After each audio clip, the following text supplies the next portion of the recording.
So when you do your neurophysiologic examinations, it's different in different countries.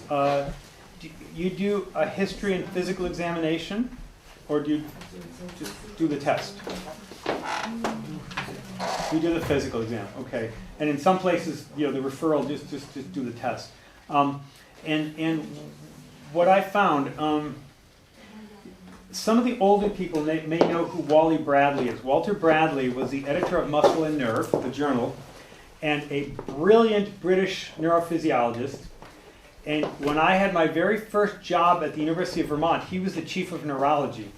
And he was very nice, but he was so much smarter than the rest of us. He was brilliant. But I stole all of his patients. Because Dr. Bradley would limit himself to simply the neurophysiologic answer. Okay? The orthopedic surgeons wanted more. So I would do my history, my physical examination. I would list my differential diagnosis, including musculoskeletal problems. So it probably carpal tunnel syndrome, but it could be De Quervain's tenosynovitis, this kind of thing. And then after I did my very strict EMG report, with very strict neurophysiologic findings, but then I'd go clinical impression.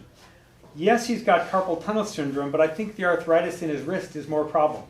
I've helped the doctor by looking at things that are not neurologic or whatever else is going on, as if I was the treating doctor.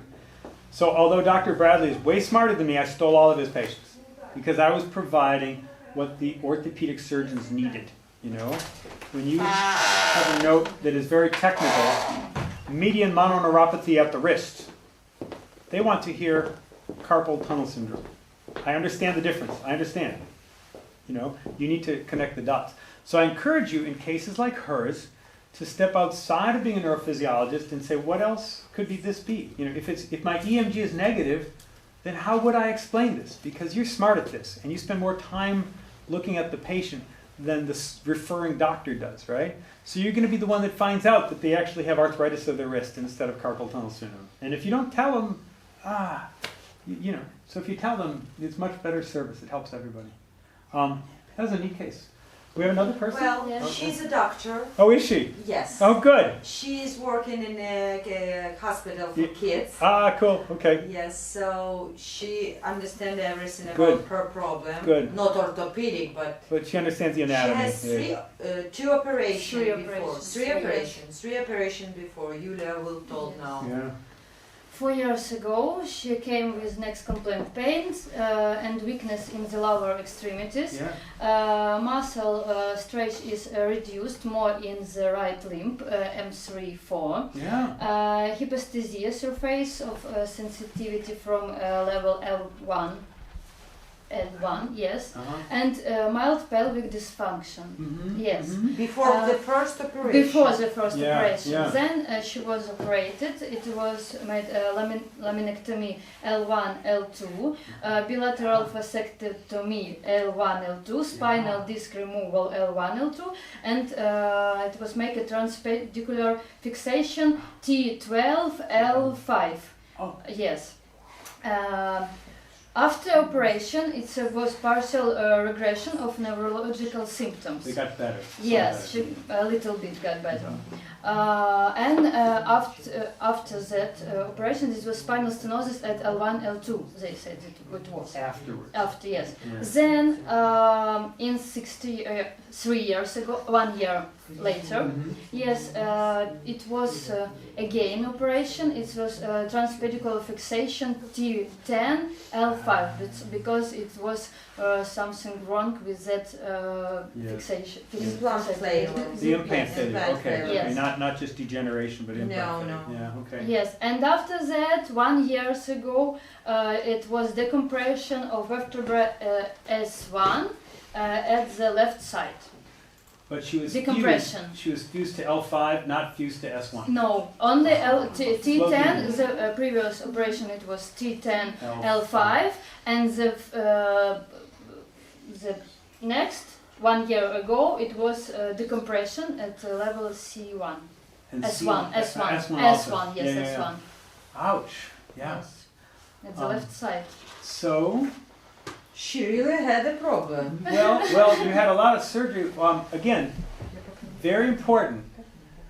When I meet with a patient, if I'm not very rushed, the best thing I can do is to not listen to that history at all, but start by saying, where do you hurt?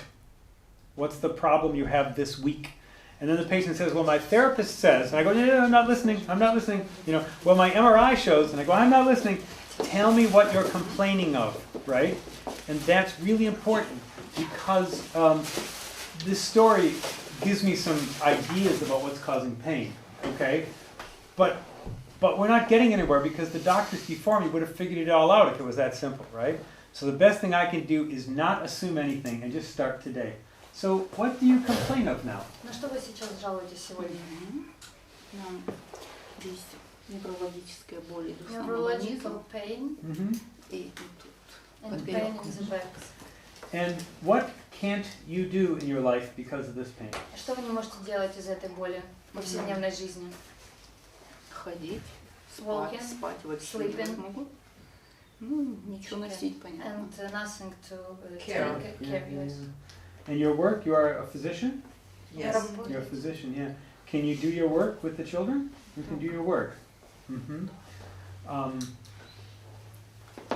Before you had your first surgery, before the very first До surgery, первой операции. what did you do for fun? What did you do for entertainment? Как вы проводили время до первой операции? Вначале хорошо.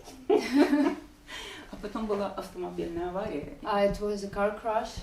Yes. But before that, what did you do when you were not working? For fun, did you have hobbies or sport? Вы спортом занимались? What things? What? Каким спортом вы занимались? Гимнастика спортивная. Gymnastics. Yes. Yeah, cool, okay. So you know how to be strong. Вы знаете, как быть сильной. So the pain goes down the leg. Is the pain more in the back or in the leg? Больше болит спина или нога? Нога. Like. The leg is more. What can you do today in this room to make it hurt more? Что вы должны сделать, чтобы боль усилилась? Какое движение или какое-то упражнение, чтобы боль усилилась? Двигать, поворачивать ногу. Или встать на нее. Leg, or stand. I think she said whip the hip, didn't she? Okay, just checking. Got it. Could I examine you? Он может осмотреть вас? Shoes off? Снимайте вашу обувь. And maybe sit there, yes? I'll have you stand up first. Stand up. Yeah. Встать.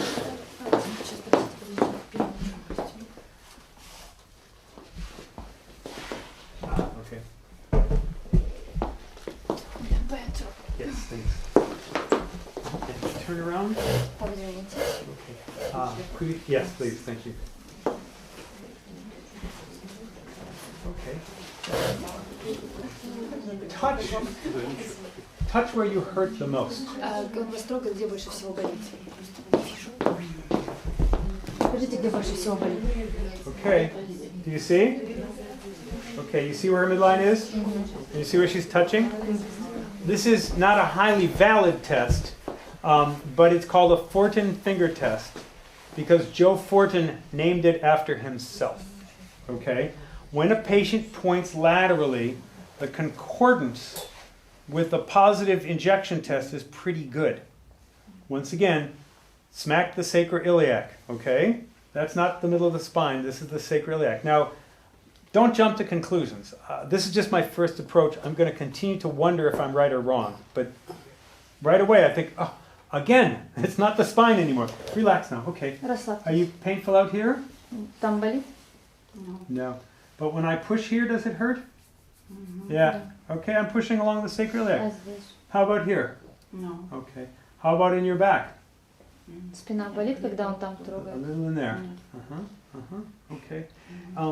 Now, I want to test your strength. Can we have you grab a seat over here?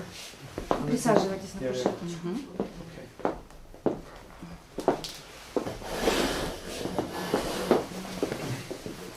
If something hurts, stop me. Если Okay? что-то будет болеть, остановите его. Testing how strong you are. Curl your toes down. Тут нарушено. Yeah, bunion. После первой операции здесь After нарушено. first operation, she can do this. But hold it down strong. No. Good. No, not up and down. She's going up and down. Just hold it down. Hold down. Oh, good. Да. Вниз опускайте пальчики. Good. Okay. Up. Наверх пальчик. Hold. Hold it up. Наверх, наверх. Hold up strong. Сильнее, вы сильнее пытайтесь наверх поднять пальчик. She can't. Yeah. Toes down. Вниз. Toes up. Наверх. Yeah. So I'm getting a little bit of ratchety give way, and it's because she has a bunion. But an inconsistent strength exam suggests not full physiologic effort. Now, this doctor is giving me her effort, but she has some coordination problems with the bunion here. So I keep asking, do it again, because I can't quite feel it. In people who want to be off of work with injuries, they'll often give me less than full strength, you know. That's not what's happening here. Bring up your ankle. This way. Стопу Push. наверх. Nope, up. Стопу на себя. Наверх. Наверх стопу, наверх. Good. Again, strong. Наверх, ну как на себя тянет. And here? Up. Good. Push forward. Вперед, толкайте. Вперед толкайте ножку. Еще вот это. Good. And pull backwards. Назад толкайте. Назад. Pull backwards. Squish together. Spread apart. Lift up. Наверх. Lift up. Наверх. Lift up. Наверх. Knees together. Ankles wide apart. Hold strong. Look at the asymmetry here. Oh, no. Out. Strong. Good. Okay. Now, does this hurt when I... Does that hurt? Okay. Huh? Okay, good. The hip is good. Yeah, it seems good. The whip the hip is okay.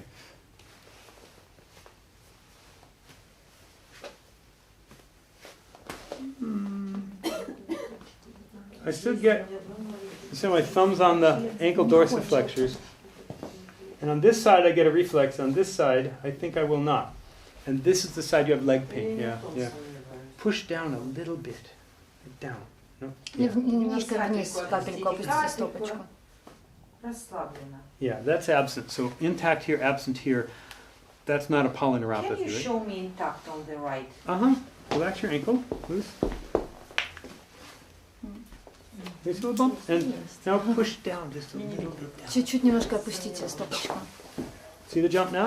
I see. Yeah, Yes. that's a good example of how you And it's much better when you try plantar to do flex a like little that, bit. Yeah, exactly. You kicked. Okay. And medial hamstring. Right there. Good. Yeah? See the medial hamstring reflex? Good. Okay. All right. So we have intact Can I reflex. try Yeah, please. one It's a- time the hamstring? You might I want- even don't understand You it. might want to use a hammer to start with it. The medial hamstring is Yes, I will difficult use it. Wait. A hammer. This, I get to talk. One moment. This, my family doctor was a very old man. He delivered my mother when she was a baby, and he delivered all of us children. And then I went to medical school, and he was in his 80s. And he said, "That's not for reflexes. That's to find out if there's pneumonia.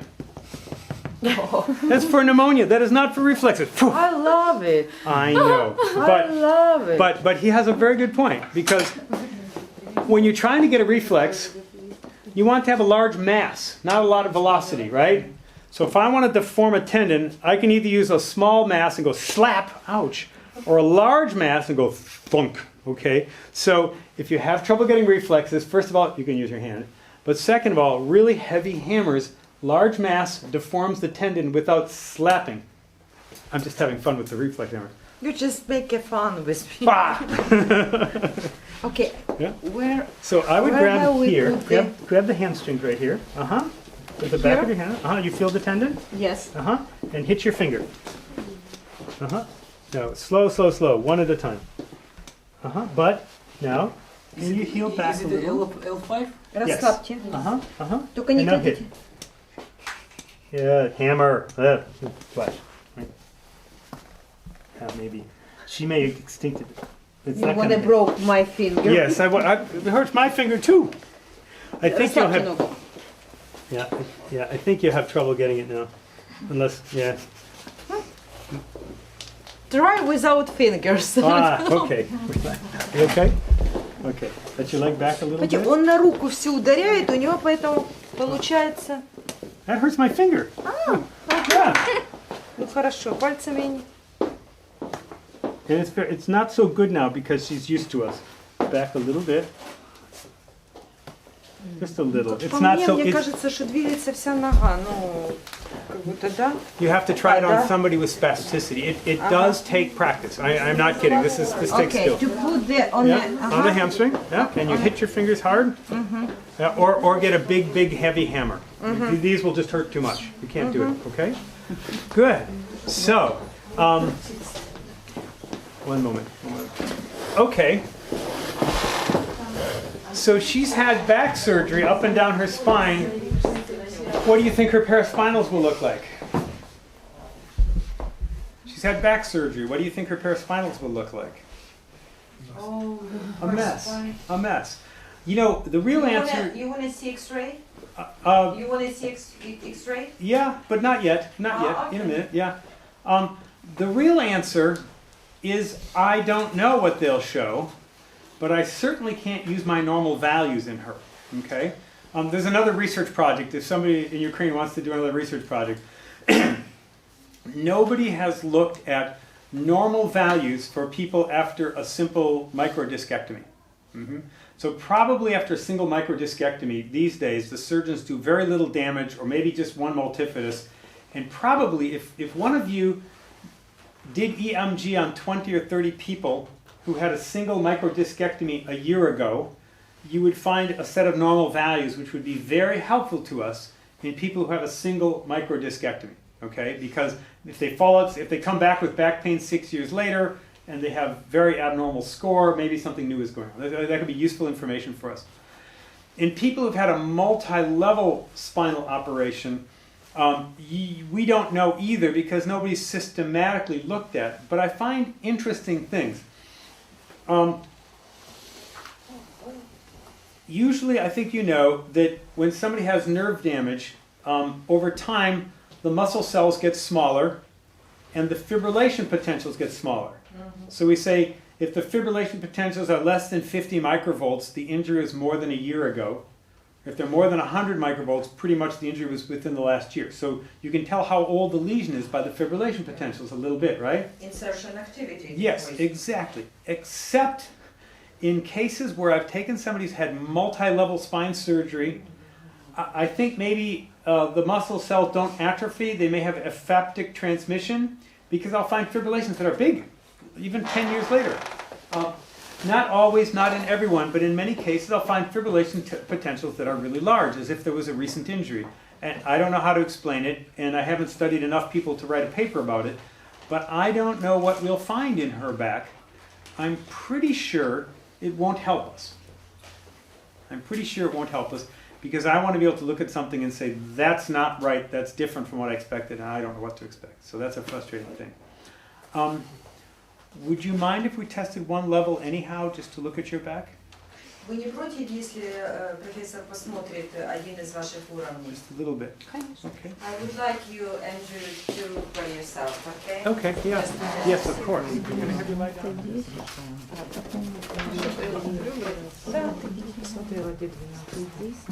Здесь будет очень тяжело. Ты что говоришь там? Thank you. Would you like some? No, thank you. Now I'm palpating just as an exercise. You didn't open it. I know, but not yet. No, I want to say. I have to make my marks. Oh, okay. So just out of exercise, you know, I think I feel the sacral base here, and I feel no spinous processes till we get up to about here. So imagine. Oh, no, here's one. Here's one. Okay. Yeah. So there's been. Вот прям дырочка. Между, правда? А вот пошел вверх, все. But your pain is it this side? It's over here, yeah? Well, but it could be from the ischiadicus a little bit. The muscle? No. Oh, the sciatic nerve? No. No? No. Here. No, probably not. Тут, да? No. Нет? Вот тут? Выше там, где вы вот Вот тут? отверстие выше. Yeah. Еще выше? Вот тут? Да. Yeah. yeah. Well, it's the high level of the Yeah, yeah, sacral. yeah. Да, да, не седалищный. Просто Sorry? с другой Yeah. стороны мне показалось, что он Yeah. как седалищный партнер. A small gluteus muscle. Muscle. Yeah, the piriformis and other muscles there. Yes. Let's talk about that too. Let's have a discussion of that after we're done here, because I think that's another good discussion for us to have. Really, I'm only testing for us to take a look at some positive waves and fibrillations because I don't know where the anatomy is. I mean, I know where we are here. Yeah, I do feel something here at each level. We can feel the top of one here. This is more definite. But yeah, so see, this is the advantage of not looking at the X-ray. I don't know if she has spinous processes or not.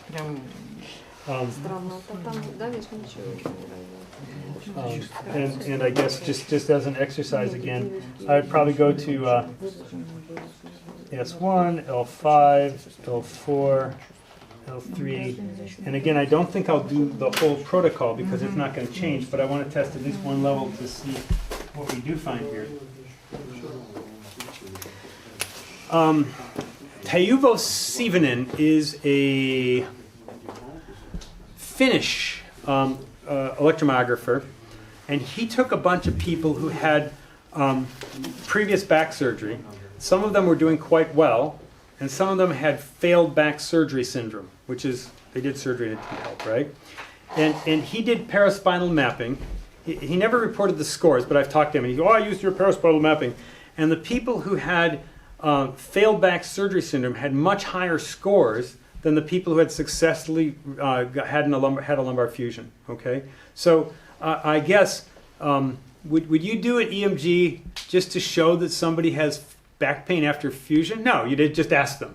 But in fact, there's a physiologic correlate of back pain after surgery, which is muscle denervation. And since he did his work, other people have looked at things like the creatine kinase level after surgery. When you damage muscle, you have worse outcomes. And some of the pathology findings as well. When you damage muscle, you have worse outcome. So in general, people who haven't done well after fusion have lots of denervation, and people who've done well don't. It means we blame the surgeons, right? That's no fair. But it is true. Preserving muscle is more and more important, and surgical techniques that preserve muscle are important. A little alcohol? Mm-hmm. Okay. Anything that will help. Okay. Okay. Nice and relaxed. And I want to find the midline, which is here. A little needle poke here. Okay.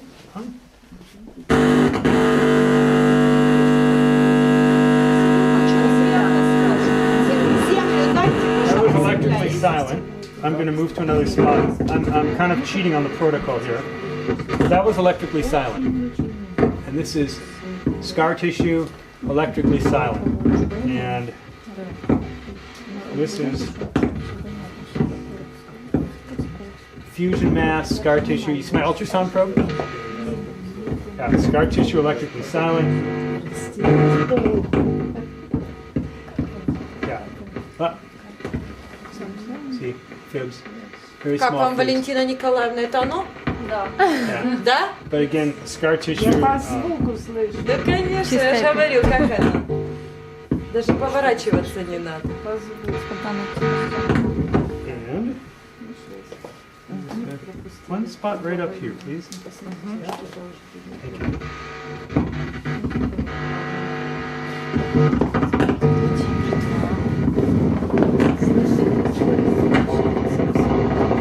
Lots of motor units, but this upper thoracic area,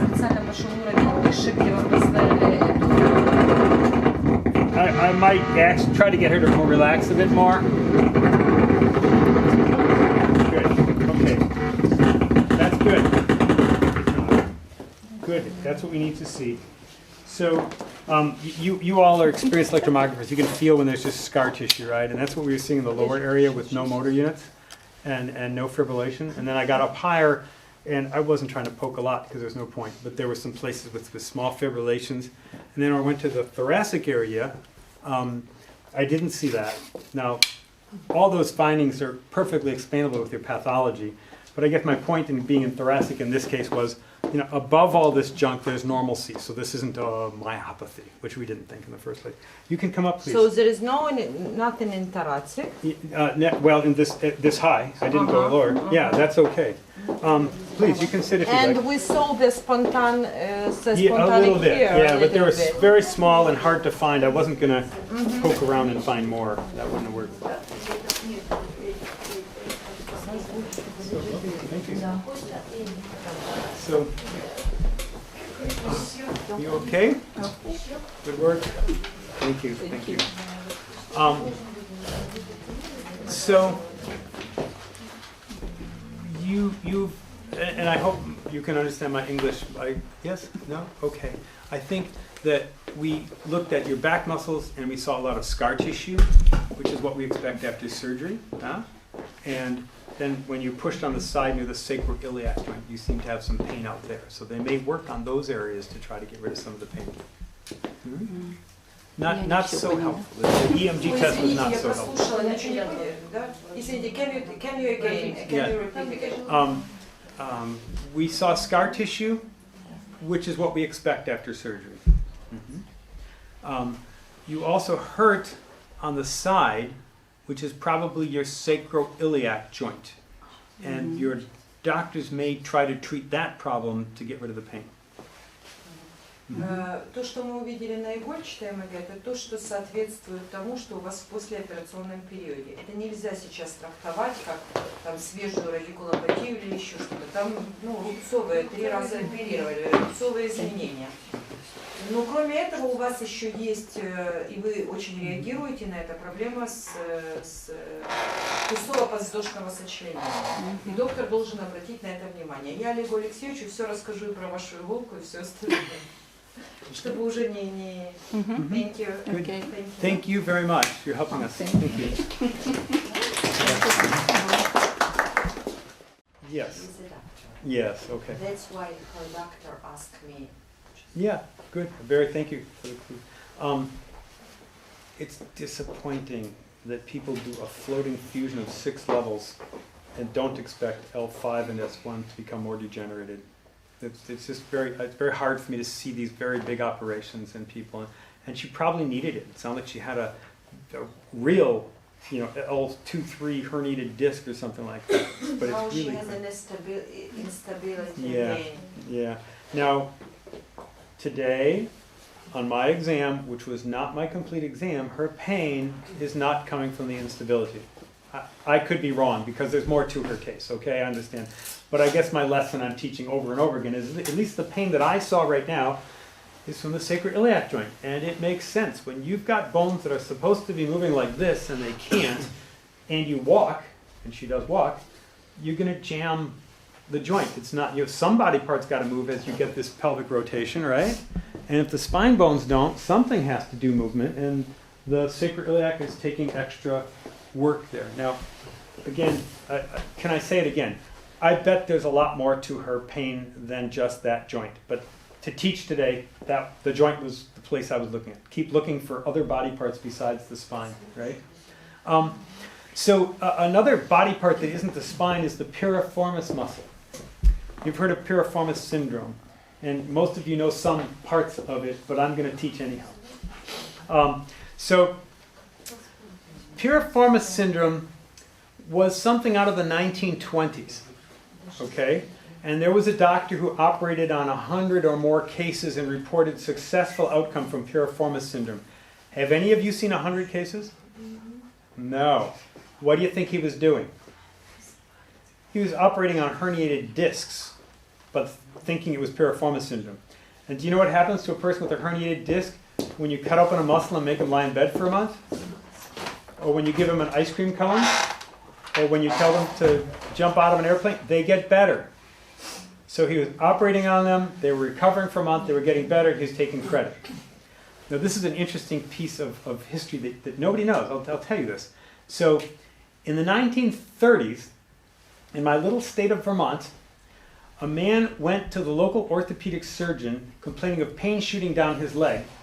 And the orthopedic surgeon said, "Oh, I've seen this a whole bunch of times. I think it's one of those little tumors in the spine." They didn't know what a herniated disc was. But I tell you, people always get better. Just be patient. Just be patient. Well, this man was rich and famous, and so he went and took the train down to Boston, to Harvard, where doctors Mixter and Barr performed the very first lumbar discectomy, and his pain got better. Now, the doctor in Vermont was right. Mixter and Barr got famous. Okay? What happened when we finally diagnosed what a herniated disc can do, and Mixter and Barr, they get credit for this, these crazy syndromes like radiating sacroiliac pain or piriformis syndrome just basically disappeared. Not completely, but 99.9% just disappeared because a herniated disc was an adequate explanation for this. Okay? The other thing that happened in the United States and probably here, once Mixter and Barr could come up with a provable, treatable cause of back pain, this now became a compensable work injury. I'm not out of work because my back hurts. I'm out of work because I lifted a box and I have a herniated disc. You need to pay me compensation while I'm off of work. So from about 1950 to 1970, disability payments from our Social Security system for back pain increased 2,500%. Our society decided that a herniated disc was an injury and was compensable. But it was a societal thing. If you look back in the early 1900s or the 1800s or the 1700s, a herniated disc was treated just like other inflammatory problems. They didn't know what inflammation was, but they treated it like the flu or the cold, and they couldn't find the day that a person's herniated disc occurred. But because our legal system required you to say it happened at work, not at home, people developed a retrospective sense of, I was injured on Tuesday. Okay? At one point, New Zealand had a no-fault insurance system. It didn't matter how you were injured, you were paid. And the United States had you have to prove when you were injured thing. 80% of Americans could tell you the day that their disc was herniated. 80% of New Zealanders could not tell you the day that their disc herniated.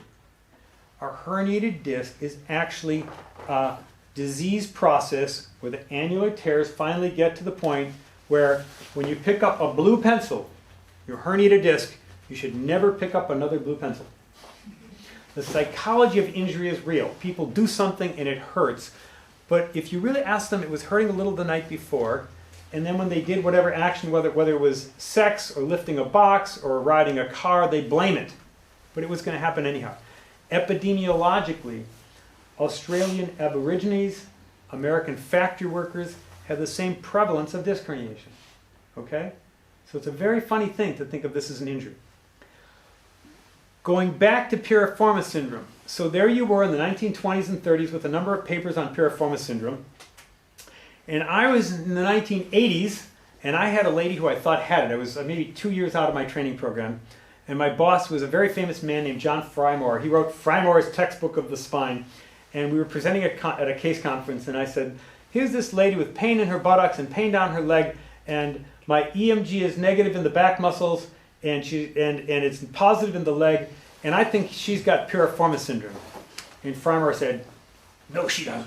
I've seen 2 cases that I thought were piriformis. One was cancer, and the other one died on the operating room table. I've never seen a case. And so I went back and looked at the literature, and there had never been an electromyographically valid case of piriformis syndrome in history, ever.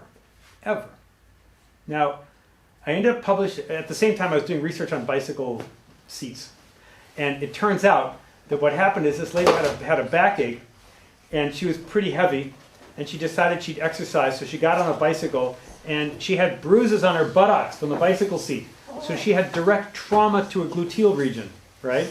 So I wrote an article, a funny letter to New England Journal of Medicine called Pedal Pusher's Palsy. Okay, Pedal Pusher's Palsy. And the first part was kind of a silly joke about the lady riding a bike and like this. But then I did this serious lit review and showed that there'd never been a reasonably proven case in the history of the world. About a year later, my friend Mark Goddard showed a good case. And over the course of my lifetime, I've seen 2 other cases. One actually had radiation to her pelvis, so she had some scar tissue. But when we stretched her piriformis, she had pain down the leg, okay? So mostly, the definition of piriformis syndrome is forgot to do paraspinal mapping. Okay? The definition of piriformis syndrome is it's a mistake, it's really a lumbar radiculopathy, and you just didn't look at the paraspinals accurately enough to find it. Okay? There are a few cases, it really does exist, but mostly when you hear this from the therapists, yeah, it's not really a piriformis syndrome. Okay? There's whole pages in orthopedics textbooks about piriformis syndrome, even before there was a valid case. And there's whole chapters about it in physiotherapy books. And if you see 5 cases in your life, that's pretty cool, right? So yes, it exists. The standard test, obviously, is you do your EMG and you find out the paraspinals, L5 muscles, peroneal innervated muscles, and you find out the paraspinals are normal. A more creative guy, Andrew Fisher, maybe he was a little crazy, but I like what he's doing. He would do F waves, and then he would put the person in a position of piriformis pressure and do F waves and see that the F waves disappeared. Maybe so. The science isn't so good. So anyhow, piriformis sciatic neuropathies, really rare. They can occur, but you should be very, very skeptical. What else about her case? What else? Оксана Георгиевна. One more question. I have a question.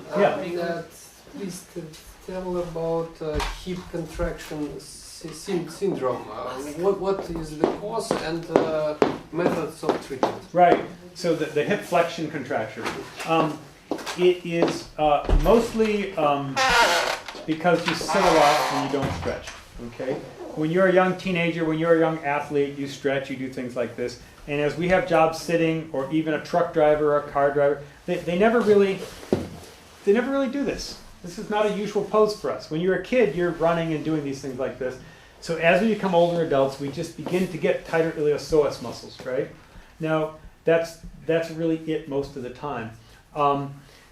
People will also get this with osteoarthritis of the hip, right? And so the surgeons will call it a sagittal imbalance. The spine is far forward like this, and they arch their back and they hurt, and they'll try to correct the pelvis and stuff like this. So this is something that the therapist can make some gains. But if any of you wanted to, let's flex. The splits? You put your legs across like a gymnast and you straight out, yeah? Probably nobody here can do the splits like a gymnast, right? But I bet you if you spent 6 months working on it every day for 5 minutes, you would get the soft tissue so you could do the splits, okay? It's the same thing when you think about a tight iliopsoas, okay? This takes a long, long time to correct. So a month of physiotherapy isn't enough. 2 visits to physiotherapy is enough because they teach the patient to do some exercises at home, right? And so, when I see this, I'll have them sit like this and bring their pelvis forward and feel a stretch. And I say, stay like this for 5 minutes every day, and we'll see you in 3 months. We'll see if we make progress in 3 months. That's not very satisfactory for the patient, so we end up treating the resultant sacroiliac problem and facet joint problem and trochanter bursitis to get them to feel better. But really the answer is to spend many, many months just gradually, slowly, 5 minutes a day doing a stretch. It may help. In many cases, it's worth getting an x-ray of the hips because if they have profound arthritis, people can have bad arthritis and not hurt in the hip. It's amazing. If they have profound arthritis, they're wasting their time. The physio won't be able to stretch out that, and they're just really wasting their time. In which case, we try to treat the mechanical problems in the back, the facet or the sacroiliac joint or something like that, and it's a lot more difficult. I don't know that anybody should get a total hip replacement because they've got a contracture with no pain. I don't think that's a good idea unless it's profound. Hello. Dr. Haig. Слава Богу, сейчас соображу.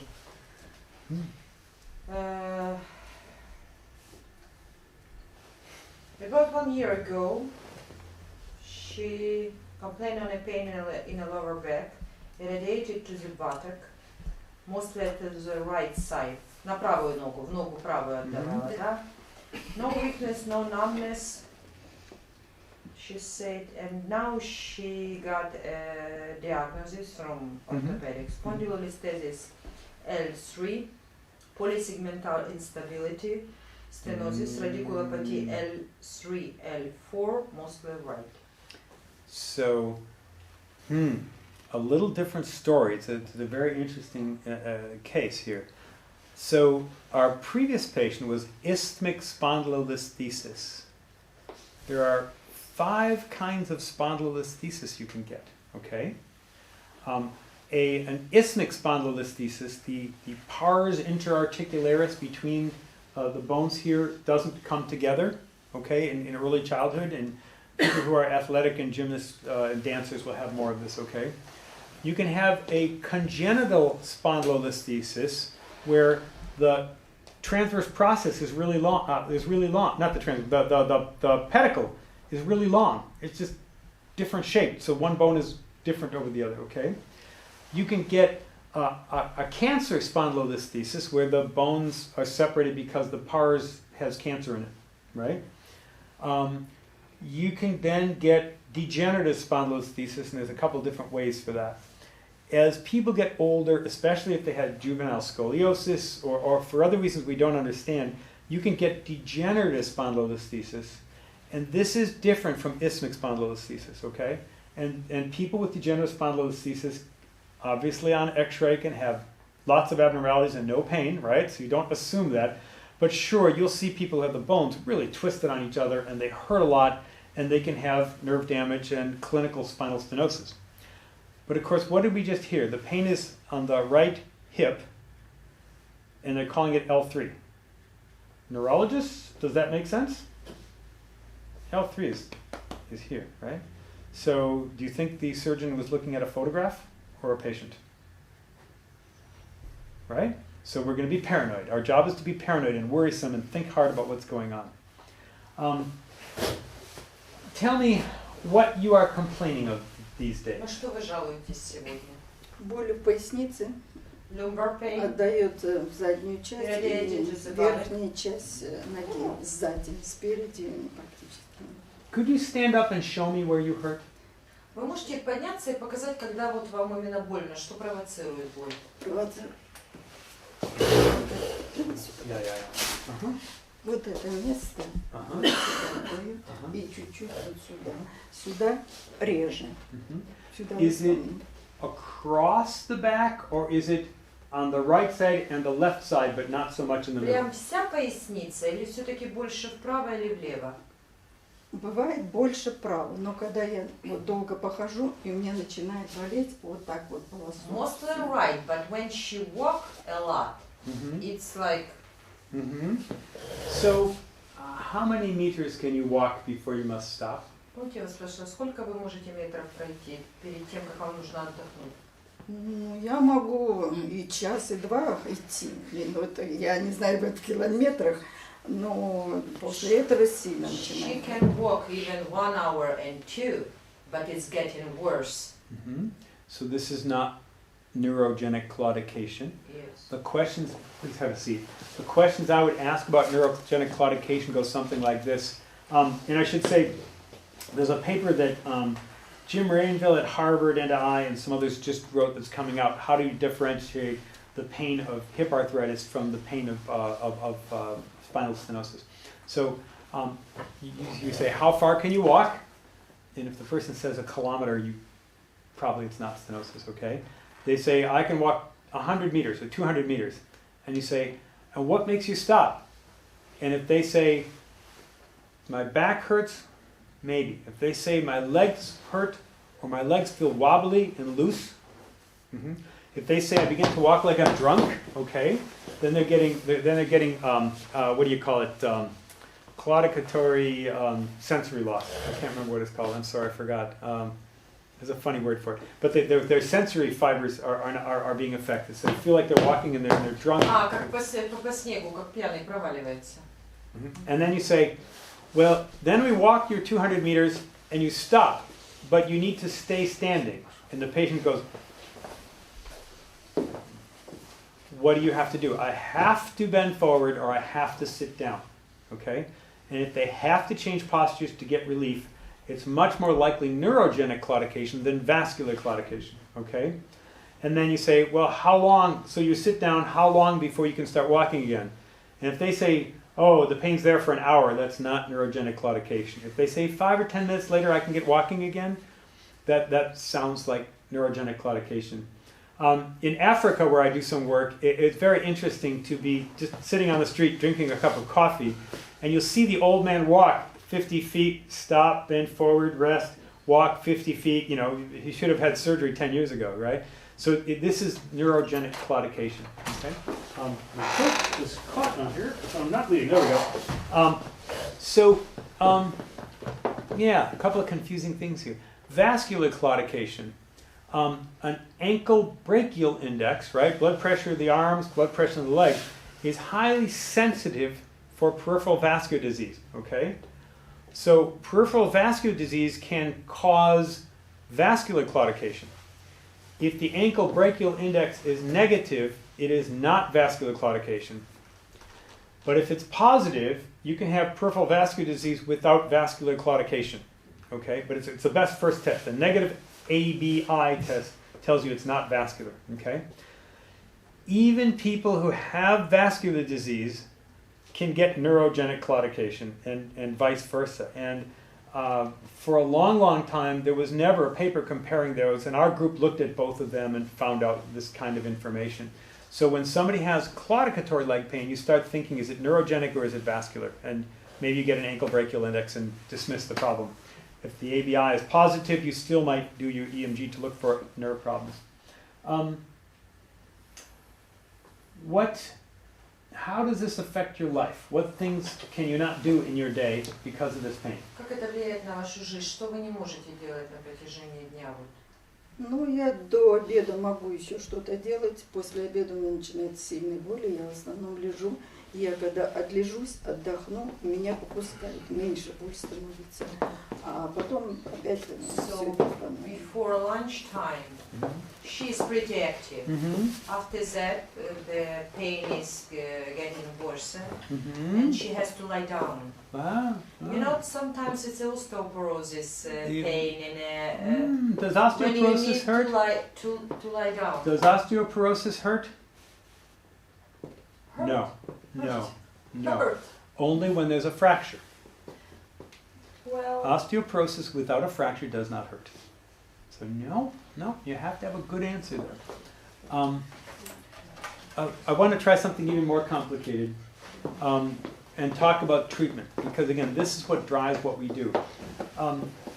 I don't know what's wrong with you, so I hope to find out, but I want to play a game and pretend like I have an answer. он сейчас не знает, что с вами происходит, но он хочет узнать, и поэтому он сейчас будет задавать вопросы, и вы будете отвечать. Let's say the answer was surgery, and 80% chance it fixes you, 10% chance it makes you worse. What would you think about that? Ну, если вам скажут, например, что операция, и 50%, что будет хорошо, но 10%, что может стать хуже, что вы выберете? Ну, смотря на то, что мне с каждым, вот меняет вот такие боли сейчас полгода, раньше чуть-чуть меньше было, то я понимаю, что мне дальше будет еще хуже, то, конечно, я соглашусь на операцию. Well, the pain is getting worse, so now that she understands that it's every day it's worse and worse. So maybe she will pick operation. I still am just making up a game. I don't really know you. But let's say I had an injection in the spine and it would get rid of your pain for 3 months. Would you do that? А если он скажет вам, что вам сделают инъекцию в позвоночник, и вам на 3 месяца станет лучше? Все дело в том, что это получается как блокада, типа этого, я не разбираюсь, конечно, в этом, но дело в том, что каждые 3 месяца я не смогу сюда приезжать, я же ни с кем. А вам делали блокаду? Нет, мне не делали. So she understands it. This is like a procedure. She knows about this. She never had it, but she understands it. She said, well, if it's only for 3 months, and I will have to come again in 3 months, no. So, you know, we're getting a sense of her value judgment about her pain and our medical problems. The only expert in the room on her pain is her, okay? 0 to 10 scale means nothing, okay? Он определяет, насколько у вас болит. То есть только вы можете рассказать о своей боли, мы должны это понять, вашу боль, только вот он теперь понимает, что это какая боль. Да, потому что даже когда у меня сильная боль, я уже не могу встать полный рост, я вот так хожу. She is walking like that. Yeah, when yeah, she has a yeah. pain. Можно вопрос? Бывало такое, что во время боли вы были в ванной или в горячем душе? Тепло как-то? Ну, когда я, бывает вот так вот больно, я в ванной полежу, немножечко отпускает, но не настолько, чтобы, ну, как обычно бывает, когда перетрудишься, полежишь, и вроде вам легче становится. Это не... What? About bathroom. Ah, Well, yes. warm water, Warm the effect of Yes, the warm yes. water. Yeah. Warming better, Uh-huh. painful less. Yeah. But not always, Yeah. she said, yes? I'm Not gonna always, sometimes. I'm gonna No, Нет, little всегда, bit. но не сильно снижается. because it's confusing, I'm going to skip my question about medicines. Remember the medicine question, you know? Let's say we could send you to physiotherapy, and you go 3 days a week for a month, and when you're all done, half of your pain is gone, but it all comes back if you don't do a half an hour of exercise every day. Если вас отправят к реабилитологу, вы будете 3 раза в неделю ходить на массаж, правильно? Да. К физиотерапевту 3 раза в неделю. Дело в том, что Делать по 1,5 часа я... каждый день. 1,5 часа Согласитесь, упражнений. каждый день. Каждый день? Я так понимаю, что... Okay, can you repeat, please? Yes. So pretend that you go to physiotherapy. After a month, half your pain is gone. And as long as you do a half an hour of exercise at home every day, half your pain is gone. Are you likely to keep exercising? Вы пойдете к физиотерапевту, месяц будете заниматься с физиотерапевтом, а потом, если вы будете дома продолжать делать упражнения эти, то боль уменьшится. Вы согласны на это? Я так поняла, за месяц уже... Нет, месяц как бы она позанимается Да, с а потом физиотерапевтом, а потом дома каждый по 1,5 часа можно будет делать заниматься, да. упражнения. Вы так согласны? Вопрос стоит, дело в том, что если бы я жила здесь, я бы могла согласиться, посмотреть, как это будет. Ну, месяц здесь, поймите меня. Не. Если бы это было у вас дома, у вас была бы хорошая физиотерапия, где вы живете. Дело в том, что я ходила на массаж. Это например, это Это не надо предложение. представить себе, было. притворить. Если вы Представьте представите- себе, Я что просто вам- хочу сказать, что мне ставили на место позвоночники, то дело She had a опытное. manual therapy. Мне раньше хватало неделю на 2. В последнее время я буквально выхожу от массажиста, дохожу до остановки, сесть в троллейбус, и у меня опять то же самое. So it was better on maybe on 1-2 weeks. But what if you had to do the exercise at home for a half an hour every day? А если бы вот вам сказали, делайте упражнения 1,5 часа в день и станет лучше? Дома. В принципе, можно, конечно, попробовать. Я просто She хочу... could try, but she doesn't believe it. When you were young, were you an athlete? Did you do sports? Когда вы были молодой, вы занимались спортом помоложе? Okay, so you know. Лыжами немного гимнастикой занималась, потом нет. I'll come back to that question in a minute. Okay, the hardest question. Remember, I really don't know what's wrong with you. But what if you knew that there was nothing anybody could do and you were just stuck with it? Самый тяжелый вопрос. А если бы вам сказали, это опять-таки вы должны понять, это как игра, он хочет оценить ваше состояние, ваш болевой. А вот если бы вам сказали, что ничего сделать нельзя, и вы вот так и останетесь вот с этим. А куда нам деваться? Так, Ну, я тоже этот вопрос не совсем поняла, чтобы она должна была ответить. If Куда I я understand you денусь? right, so if no chance on surgery, procedure, whatever, Yeah. and she's stuck, she said, what are you gonna do? Well, So just one moment. So here's what I'm doing here, okay? The interview with the patient, once you're done being a medical student, the first 5 minutes of the interview is therapeutic. It is to find out where you can go with the patient, okay? By asking her for her opinions early, I'm having her become a smart consumer, not followed by some word I say. I might use the word spondylolisthesis, and it's such a big word that maybe she thinks she needs surgery just because I used a big word, right? Or somebody might be giving her bad information. So I want her to look and realize that this is all a choice. It's not an emergency. You know, if she came in the emergency ward in an ambulance, that would be different. This is not an emergency. So I teach her this. When we get to questions like physiotherapy, exercise, I get a sense of whether this is a person who understands exercise. In the United States, the older generation of women were not allowed to do sports, and they don't know how to exercise, right? They get sore muscles, they think there's something wrong. Yet I find the 80-year-old woman who's like, no, I used to exercise, and I know that she gets it, okay? The last question, you know, with chronic pain, depression is endemic, okay? We did a study of 500 younger people, it's also true with older people, of 500 younger people who are out of work with pain for 3 months or more. 80% of them had a major psychiatric diagnosis, untreated. Depression, anxiety, alcohol and drug abuse, post-traumatic stress disorder, pre-morbid personality disorder, right? And so if you try to treat the pain without having the person look at their life, you will not succeed. You cannot put a needle in somebody and fix depression, right? So that last question helps us to look both at mental health problems, but also to look at the reality, because another patient would say, I just keep doing what I'm doing, and in which case you're probably not going to offer surgery, right? Another person might say, I'm barely hanging on, I have to quit my job, but I don't know where my family would live, and you go, oh boy, this person is really under trouble, okay? A third person would say, well, I'm on the national bowling team, I don't know how to, and you go, oh my goodness, this really has an impact on your life in a different way, right? So you don't always have time to ask all these questions, but if you don't, it's really a shame. You miss something, okay? And if you do have time for a particular patient, it changes the whole nature of the examination and the treatment afterwards. Of course, I respect her more. I know who she is as a person. And also, she's ready to play the game of shopping in a doctor's office, right? So, could I examine you?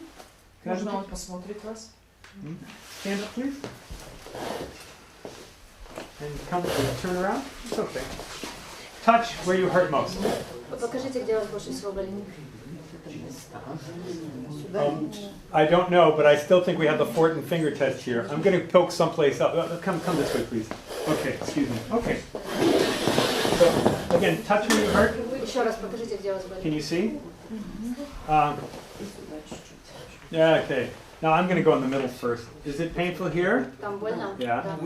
Is it painful here? No. Here? Больно. A little bit? Uh-huh. What's worse, out here or in here? Где сильнее болит? Покажите, где сильнее. Out there, okay. She's, at least mechanically, she seems to have two problems. How about here? No. So, yeah? Here? Sorry? And here? Okay. How about up higher? Now, I'm not going to make her take her gown off right now, but what I would do is I'd have her slide her head this way and see whether her bones curve and go this way. Yeah. Okay. And the left side, no, with the right side. So let's do this a little bit differently. I'm going to hold your knees there. Rotate and arch backwards. Does that hurt? No? No? Rotate and arch backward. Yeah, on this side. She's compressing a facet joint. Okay, maybe the sacroiliac, but more likely the facet joint with that rotate and arch kind of thing. And how could we prove that? Not with the x-ray, not with the MRI. You'd have to put a needle in the joint to prove that. Come and have a seat over here. And shoes off. So there's another theme here which I think you caught on to, which is, although back pain accompanies spinal stenosis quite a bit, the back pain of spinal stenosis is almost never from the stenosis. It's from a body part that you can treat with injection or therapy. It's from a facet joint to the sacroiliac joint, even in people with stenosis.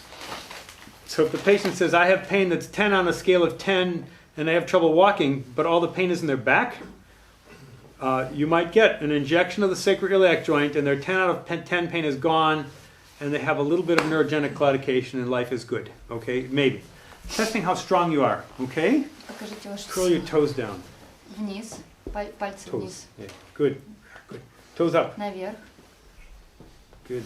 Toes down. вниз, Toes up. наверх, Ankle up. вниз стопу, Oh, ah, ankle up. наверх стопу. Hold. Держите, And this наверх, one. Oh. And good. And push. Yeah. толкайте, Yeah. And you can kick the doctor толкайте, backwards. назад, на себя тяните, Backwards. She's very strong. Squish together. внутрь, Spread apart. наружу, Lift up. наверх поднимайте колени, Lift up. наверх. And you can't see it, but every muscle, I have to overpower her, right? I'm not just saying you're stronger than me. I'm saying I've reversed your power and I know that I've, right? Knees together, Вместе ankles колени, wide apart. Hold. и держим, Excellent. Cool. Okay. Gonna tap. Relax. расслабьтесь. Ему не надо молоточек. А мы мучаемся. Great. Again. Хороший рефлекс. One right here. Yeah. Okay. Let your leg back. Назад немножко ножку. Relax. Relax. Yeah. Right there. Good.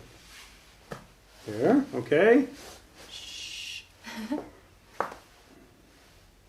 A little bit. I can feel it. It's harder to see. And does this cause pain? Is this okay? Так больно, нет? Is this okay? Так. Нет. Uh-huh. So, I don't know. I mean, we've got some midline pain, we've got some sacroiliac region pain, and there's still this question of any neurologic thing, although I don't see it on my examination, right? So, would I order an EMG? I'd have to know more. I'd have to know more about what we've done in therapy, right? Has PT failed? Have they done good therapy? Oh, before we're done, we have to talk about physiotherapy a little bit, how you work with the physio. Is she at a place where we would be doing something with the results? I always tell my patients, if we want to find out what's wrong, we do an autopsy. Autopsy, right? Yeah. We don't do tests to find out what's wrong. We do tests to advance the case, to make a difference for the patient, right? So my EMG, in my mind, I have to say, if it's positive, do I go in a different direction than if it's negative? I'm not so sure right now, but we're going to do the paraspinals a little bit and see what we find, okay? Can we do a little bit of needle testing? Мы вам сделаем, помните, что я вам рассказывала? Okay, okay. If it hurts a lot, you can tell me, Если okay? будет больно, сильно вы ему скажете. Не будет. Okay, let me have you lie on your stomach here. And find the, I'd like to have somebody else here. Go, good. You try to find the Мы sacral вас base. порисуем немножко, хорошо? Потому что места введения рисуются. Let me get up here so I can watch you.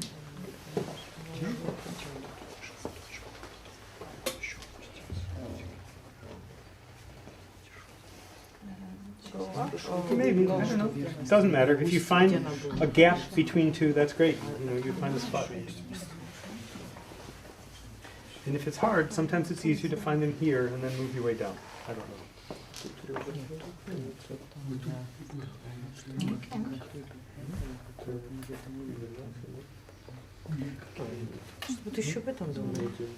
And if you have trouble feeling, you can just guess.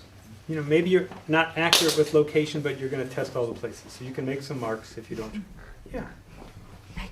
Well, let's see. When I go like this, it is hard. I agree. But I see one right here. Go back and forth. She's a little hard. I agree. Знаете почему? У нее нет вот такого лордоза, да, у нее оно с этой, поэтому будет тяжелее. А, вот как раз еще и по поводу средней ягодичной. Then guess. Good. And guess another one. И Александр. Just guess. Александр, So, and where's the middle? Spiral mapping has us testing just 4 levels. Why? Because that's how we decided to do it. Because we thought that testing L1 was probably low yield and even more testing, okay? There are cases where you find something at L2 and that's all, and you're going to go up to L1. But then the score is for these 4 levels, not for the levels above, right? So this one you probably won't do, but you might, okay? Okay, so maybe again, I'll do one level just to get her used to it, and then if people want, it's your last chance to give it a try. Using up all the gloves. Just don't talk about that you change each other. Only here. Yeah, and I'm not validating this. If it's really it's best if you can really feel it, but if you can't, I don't want to correct what you did. That's kind of okay. Thank you. Да ладно. Чё? Протрите мне, пожалуйста. На вас. Я вас просто пощупаю. Спиртик. Thank you. Вы можете друг на друге тренироваться. So you want to try to leave your muscles very relaxed down here. Расслабьтесь, пожалуйста, он просит вас. And I will Особенно put in the- ягодичные Давайте мышцы. попробуем на интерференционное. Мы попробуем, So, do you know, Нет, сейчас уколет, а потом вторую будет. in the United States we have osteopaths and chiropractors. They move bones to treat people. Sometimes a little crazy, but sometimes not so crazy. So they know, and there's good science behind this too, that when you tense the paraspinal muscles, you have to connect, the gluteal muscles have to fire, and the hamstrings have to fire. And they actually are very fancy about the sequence of firing when, let's say, when somebody lifts up their leg. And there are surface EMG studies, so this is not crazy at all. So you can actually have your hand on your elbow on the hamstrings, your wrist on the gluteal region, and have your needle up here, and you can kind of feel when somebody's not relaxed in one of those places. Okay? Okay? Кончик, не пугайтесь, это звук такой в аппарате. One. Is that a fib? Did it last a second? No. I'll pretend like it did. Try again. Now look, I see at least 3 different waveforms, okay? So that's 3+ right away. Am I in the S column? Yes. Okay, and I'll mark this on the screen. This is this, okay? Левая нога больше болит. Ну, обычно у меня больше правая болит. Тут тоже есть. Nothing.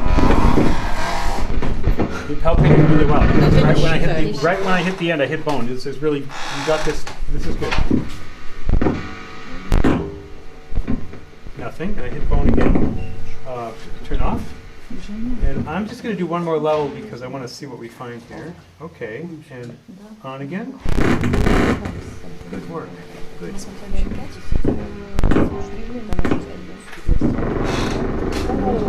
What do you think? At least 2 different waveforms, so that's at least a 2+. Самогёрчно, как по заказу.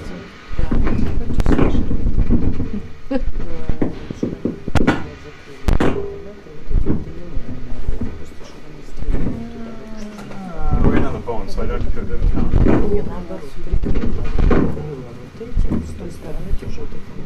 This one, my spot. I was a little. This is L4. This is L4, yes. Relax muscle. Расслабьтесь, пожалуйста. Very О, good, молодец.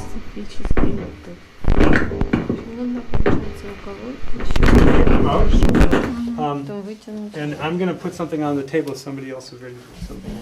So maybe would you please, go up to L3 and L2. This will be interesting. And I'm going to mark this on my square sheet. Oh, sorry. Yes. Oh, and that's a good idea. Yes. Okay. So go ahead to L3. I just want to get on the paper here for 1 second.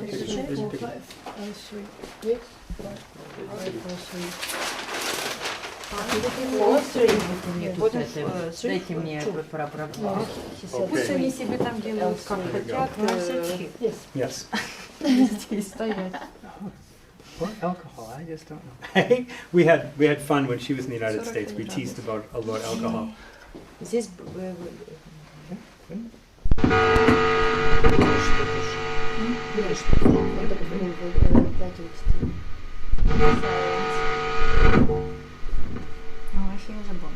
So maybe you're too shallow because you didn't go through any muscle, did you? So I don't think I saw. So maybe. Why? maybe you are on the very tip of the bone, like this, instead of down here. Ну, So потому что maybe- очень yeah. иголки-то всего 2 сантиметра. Ой,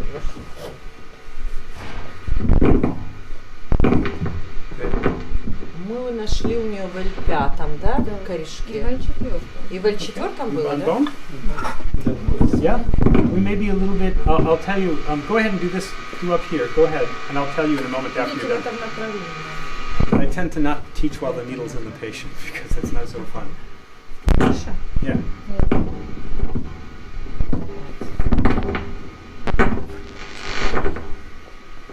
О, Well, so once you're done with that level, go down this way too. переворачивай. Go ahead. Yeah. А, Put out and direct down.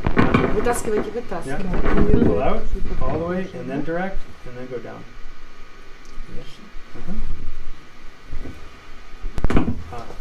Let go for a moment. Let go. Okay. Yeah. So you hit it there. Good. Okay. Thank you.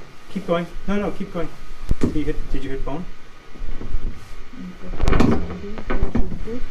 Okay. And Она hit the bone. худенькая, поэтому здесь такое дело. Okay. Come on out when you're done. Pull the needle out. Все, No, good. Yeah, вытаскиваю. yeah. Все вытаскиваю. Out. Okay. So let's take a little time out. What we saw on we're going to use red. Okay. Вы тоже смотрите, вон. At the bottom of L5, I found 3+ positive waves at the bottom of the very bottom. Выглядит это, тут This is the left side. Okay, sorry. 1, 2, 3. Okay. At the bottom of L4 in the S column, I saw 2. Now, already for her age, her score is already 5, which is borderline abnormal. Also, there's a lot of normal here, right? This is not all one muscle. There's a lot of normal in between. So I'm already beginning to think that there might be a little thing happening here and a little thing happening here. There's more to look at for sure, but we should stop and think. Then, when I put the needle in, I got to the hub and hit bone perfectly.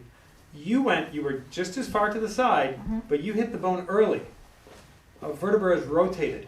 My EMG as an ultrasound said that when you hit L4, the bone was rotated off to the side compared to me. Because when I hit, I went into that. You hit, and it was shifted over that way a little bit.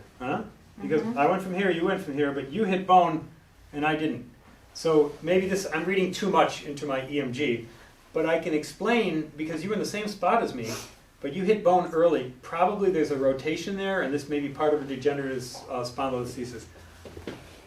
This is kind of dumb. rotation, she has a scoliosis. Right. Now, this is really dumb, because I don't try to diagnose scoliosis by poking with a needle. You look at the x-ray.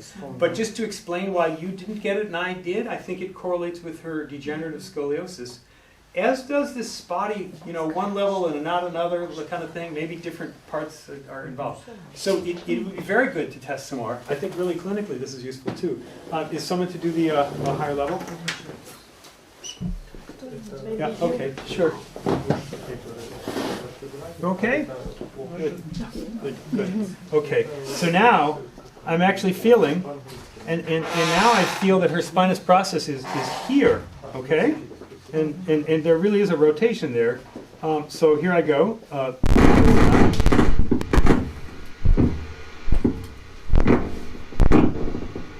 Didn't last. That did. 1 second. 1 try. 2 try. Normal. Good. Straight across. Relax muscles. Relax Расслабьтесь, muscles. пожалуйста. Very good. Very good. Nerve ventilate.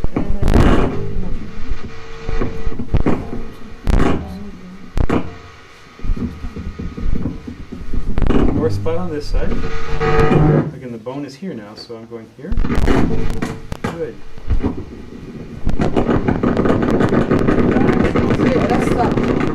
Very good. Видите, почему так получилось. doing a Вы great не job. разметили не так немножко. Поэтому вы уперлись. Да. Ну не потому что из-за сколиоза. Что мы действительно упирались в кость сразу.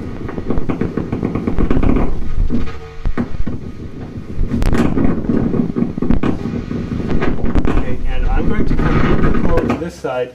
And this is a case, by the way, where I think there's some payoff in looking at both sides. Because we've got spotty findings in a couple different places.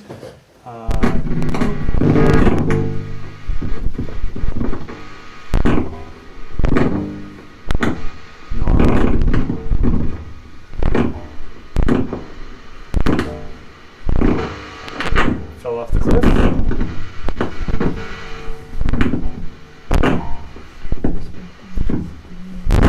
Even don't wait for a few seconds. Just a few seconds. Yeah? Yeah, this is, you'll see them. This is the point. It's very quick. One time a neurologist was outside of the room listening, and they said, was that slow myokinia? No, it's my insertion. Now, you can maybe wait for another second, but you really don't have to wait a long time. You'll see it if it comes. Let's wait for just for 1 second. No, it's a more. Yeah.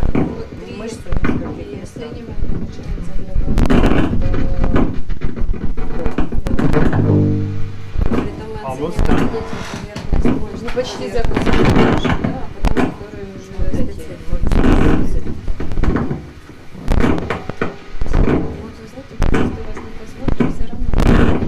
Just hit bone at the end.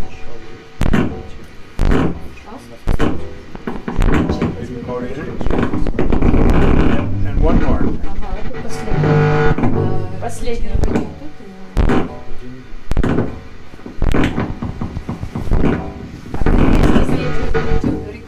I think I will use a needle on me to do that so we can take time and I can have control. We'll do that, but on me.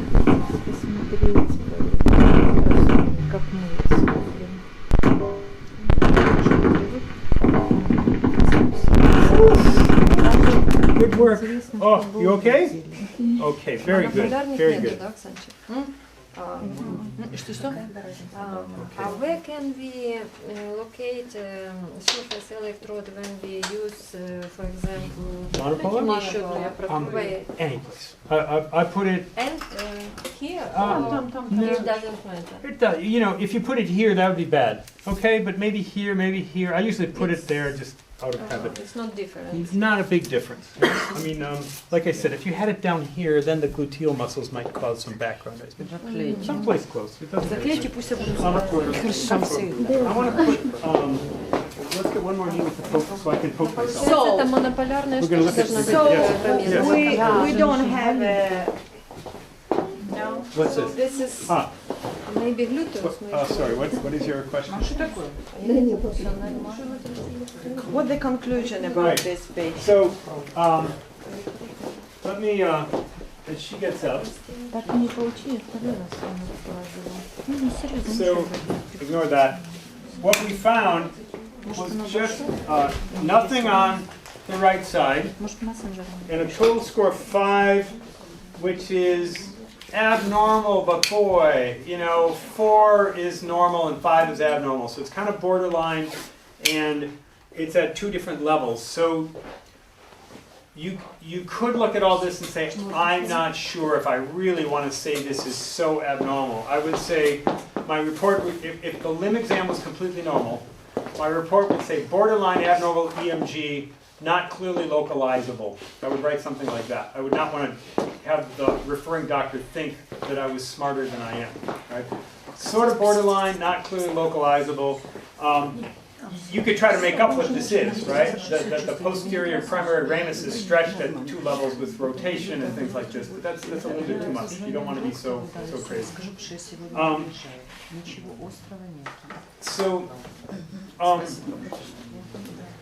Идите, я вас проведу.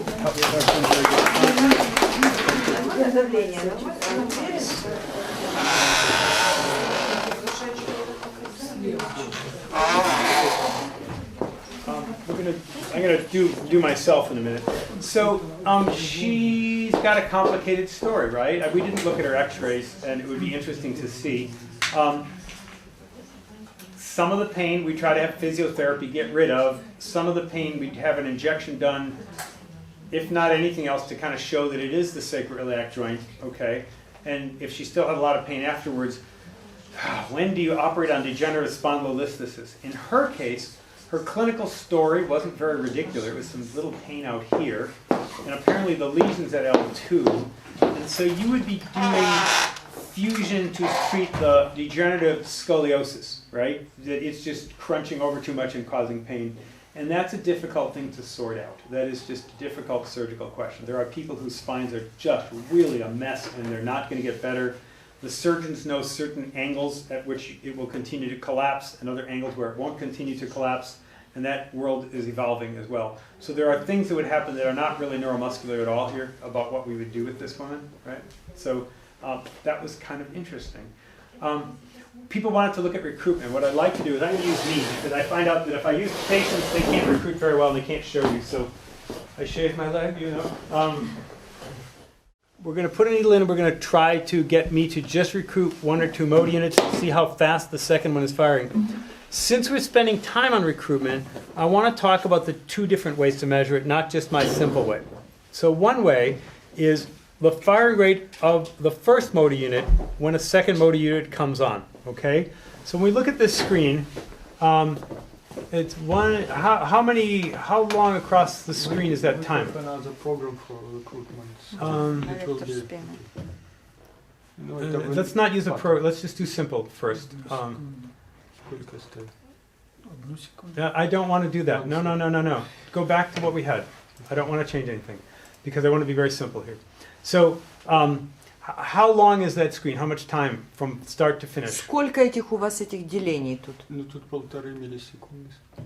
Sorry? А делений сколько? Деление? 1,5 миллисекунды на деление. А сколько делений? 20 у вас? Обычно сколько? 40 получается. 40. 40, значит 15 от 40. It's all the way 60 millisecond.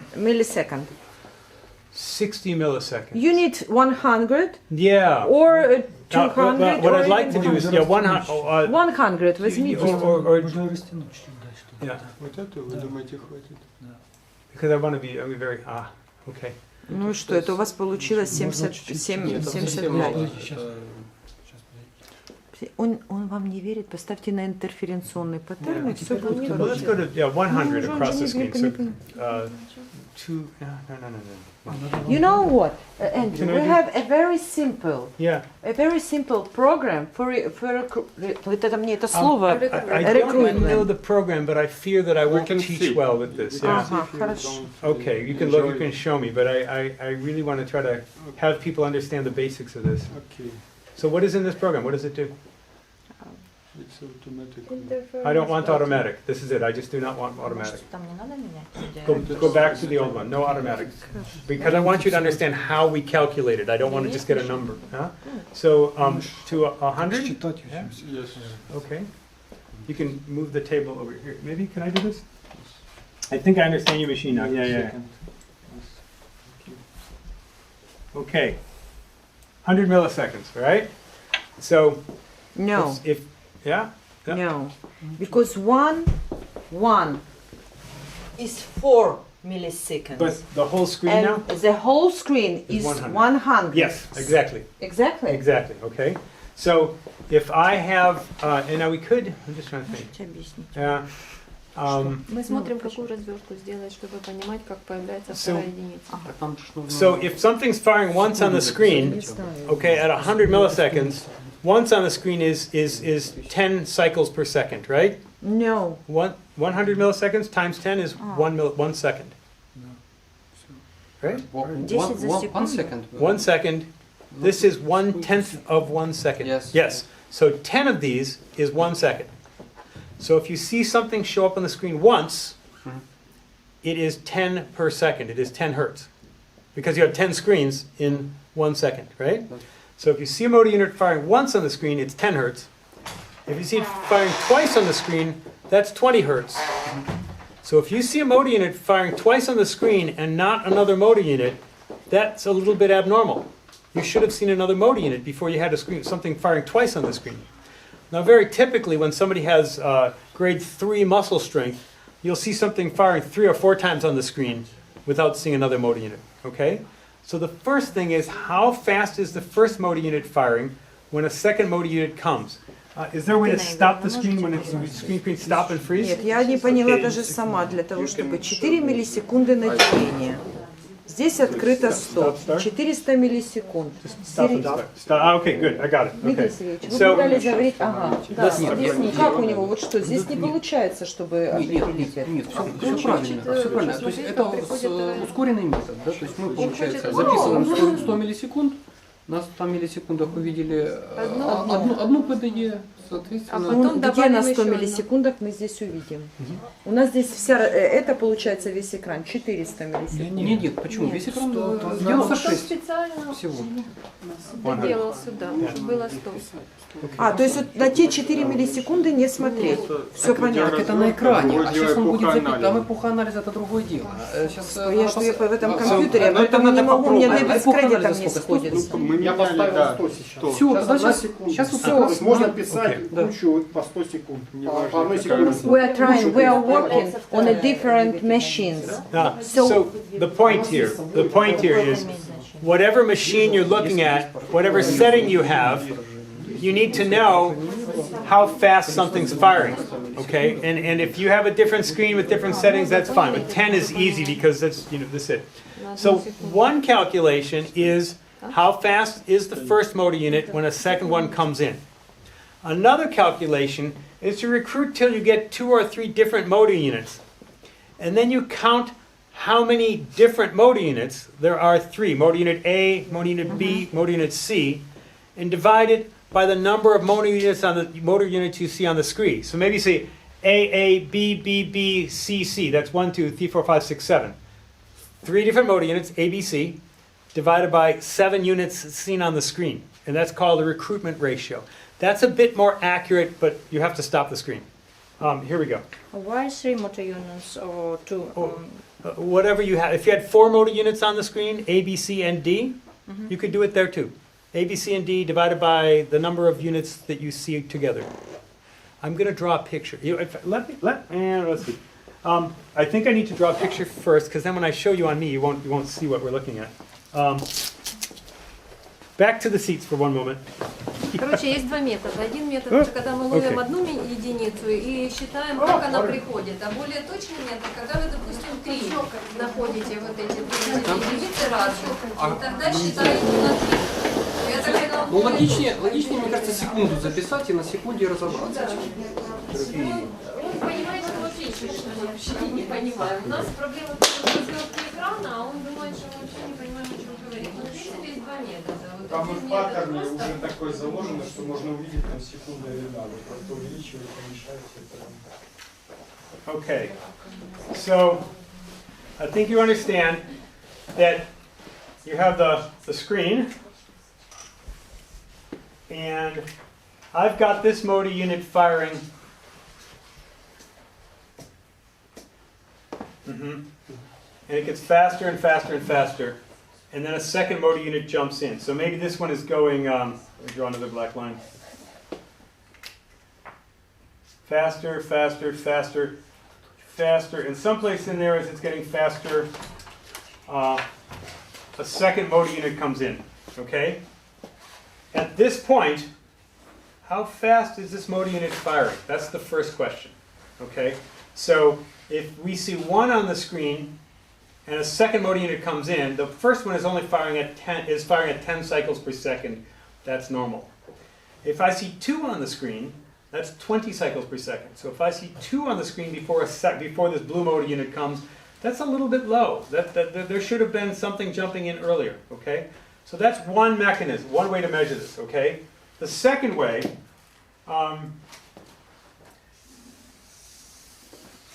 There's your screen. And let's see, this motor unit is firing like that, and blue and green, blue. And this motor unit is firing like that, and this motor unit is firing maybe like that, okay? Now, how many different motor units do you have? Three, okay? How many motor units do you have? 1, 2, 3, 4, 5, 6, 7, 8, 9.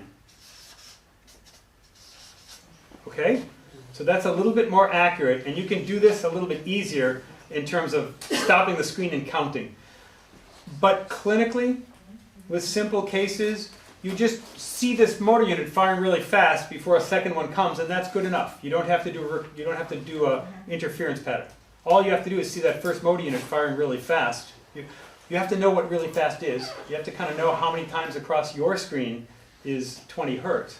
But if the first one's firing fast before a second one comes, there's dropout. There's a problem. Okay?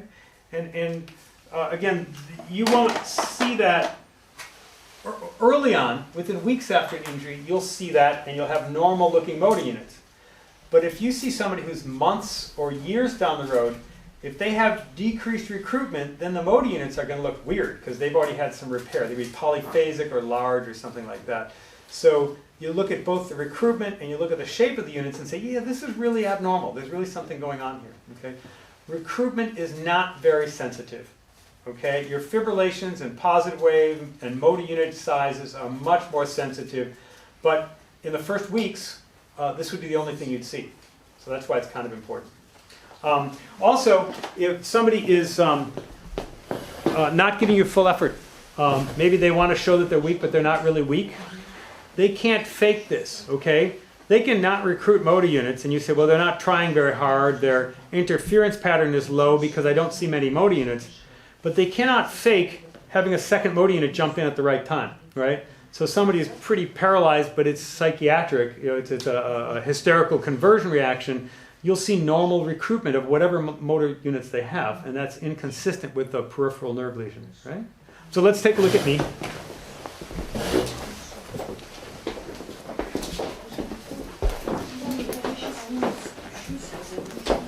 Got my needle? Thank you, I got it. Oh, I don't need a glove. Ouch! Okay, okay.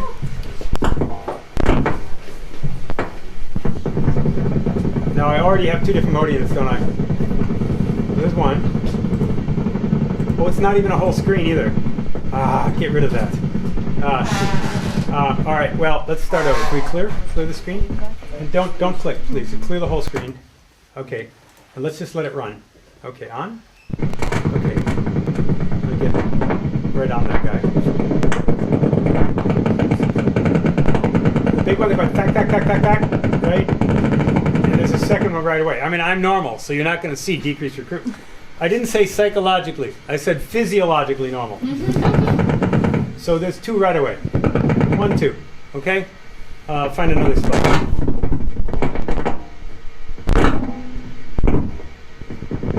1, 2. There's that little one, and then the big one comes right away. Okay? But you could imagine if the little one was going pop, pop, pop, pop, pop, and the big one wasn't there. That's decreased recruitment. All right, now this is okay, 100 milliseconds, that's okay. Let's look at a recruitment ratio. At one point, can I have you just stop and freeze the screen, but wait till I tell you. Oh, freeze. It's okay. Yeah, I mean, once I've acted, so in a minute, not yet. Freeze? Okay, well, we have two motor units, two different kinds, it's 1. 2 divided by 2. Unfreeze, please? Just thank you, this is working. Let me start. Go. Freeze.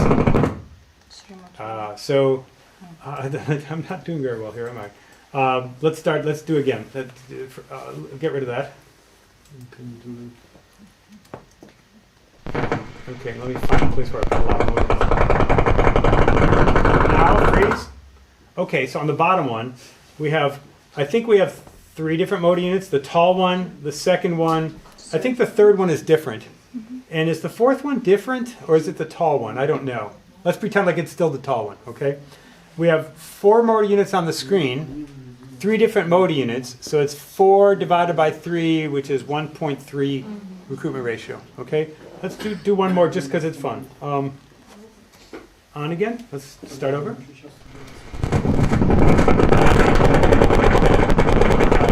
Can we shrink the screen a little bit? Thank you, perfect. And freeze. Okay, on the bottom, how many motor units do you think? Two. The big one here, this middle one, and that third one is for sure. So at least two, maybe three.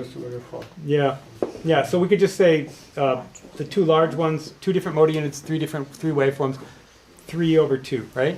Do you get how we're doing this? Yes. What number of normal recruitment? I can't remember the normal values. I'm forgetting. I never use it. But that's I have to look it up. Там от количества. Do you remember? Do you remember? I can't remember the number. По-моему, больше 6 или больше? Больше 6. 8, по-моему, рассказывал 8, да. 8 это норма. 12 делили на 2, было 6 это норма. Да, до 8 норма, а если получается больше, то это уже не. If somebody has a computer online, Google EMG recruitment ratio and see. I wish I could. I'm blanking on the number, so I don't want to quote. I can't find information. Oh, really? Recruiting. Let me. In Google. Do we all understand how this works? How to do this? Yes. Can I pull my needle out? Okay. Thank you. This is a dirty needle. Okay. But I'm a clean guy. Nothing to worry. Okay.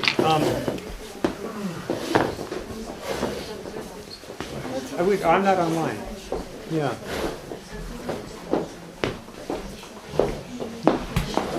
Yes.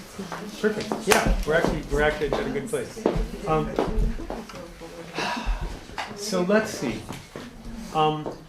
We talked about a lot of things today, and you all still did stay awake, but it's because you guys are asking really good questions, and you obviously have a lot of experience, so it's kind of neat to work with folks who are asking the right questions. Thanks, that really worked out well.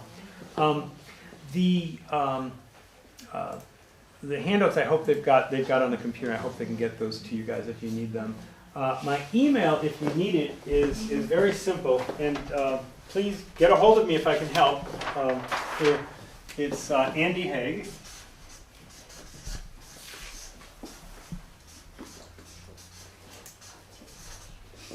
at UMich, University of Michigan,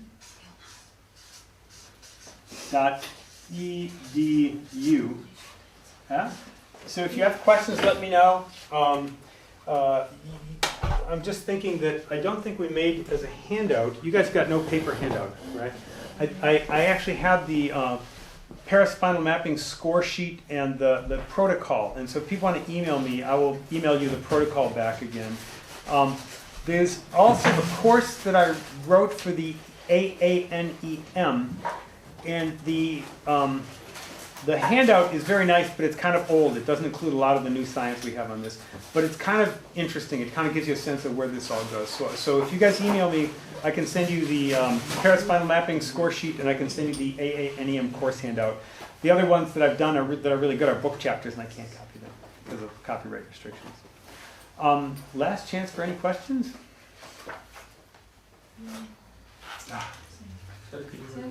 You guys are great. Thank you. Yeah, I just want to say a few minutes, Oksana Georgiyevna will come. Okay. She wants to say something Okay. too, and I think Albina want to say too. Я хочу, во-первых, всем сказать большое спасибо, что вы приехали, и we all very appreciate that you can come in and share knowledge with us, and we received a lot of information and a lot of knowledge, and we think maybe you can come in again and maybe share with something new, and we are very grateful. Thank you very much. И я думаю, давайте все вместе сфотографируемся. Давайте все похлопаем ему. Да. And we are waiting for you. Yes, because the food is good, the city is beautiful, and I've got friends here now. Okay, this is good. So you're going to come again? Of course. Okay, thank you. It's really beautiful. Can we take a photo with you? Yes.